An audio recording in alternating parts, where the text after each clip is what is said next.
प्रियंका प्रमोद पगेच्या चिकाटीची आणि फसव्या परिस्थितीची गोष्ट आहे, ज्याची सुरुवात तिने एका विशिष्ट नालासोपारा येथील दुकानातून मोबाईल फोन खरेदी केला तेव्हा झाली। प्रियंका एका अत्याधुनिक आर्थिक फसवणुकीची बळी ठरली, जे 2019 मध्ये स्थानिक स्टोअरमधून मोबाईल फोन खरेदी करण्यासाठी नियमित कर्जाच्या रूपात सुरू झाले होते, ज्यामुळे ओळख चोरी आणि आर्थिक शोषणाची एक त्रासदायक घटना समोर आली। तिच्या खात्यातून 7,000च्या पहिल्या कपातीमुळे तिला ही घटना उलगडली। नमस्कार, तुम्ही बघता ते ट्रू टू लाईफ। इथे आमच्यासोबत आहे प्रियंका पगे, त्यांच्यासोबत आता रिसेंटली स्कॅम झालेला। तर तुम्ही केसबद्दल माहिती सांगा। माझा मोबाईल माझ्या नावावरती दुसऱ्या डॉक्युमेंटवरती त्यांनी घेतले मुलांनी। त्याचं नाव लकी आहे।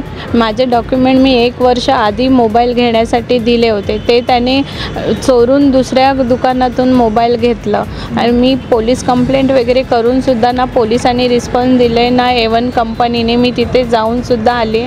माझ्या अकाउंटमधून 3 महिने पैसे कटसुद्धा झाले, त्यामुळे मी अकाउंटमध्ये पैसे ठेवणं बंद केलं। पण त्याच्यामुळे माझं सिव्हिल रेकॉर्ड वगैरे सगळं खराब आहे। मला कुठे लोन नाही भेटू शकत ना मी माझ्यासाठी स्वतः दुसरं मोबाईलही नाही घेऊ शकत। ह्याच्यासाठी जिम्मेदार ते पोलीसवाले, तेही लक्ष देत नाही आहेत। मी पोलीस कंप्लेंट करून ना A1 कंपनी पण लक्ष देत आहे आणि ना तो दुकानवालासुद्धा काही बोलत नाही आहे मला।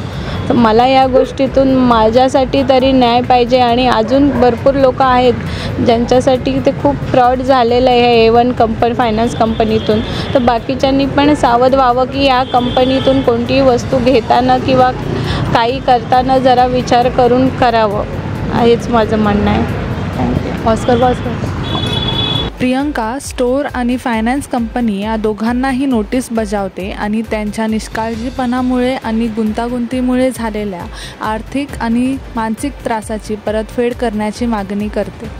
न्याय मिळेपर्यंत मी हार मानण्यास नकार देत आहे, प्रियंकाने ट्रू टू लाईफला दरोजा दिला। Please follow us on our social pages and stay updated with your daily news.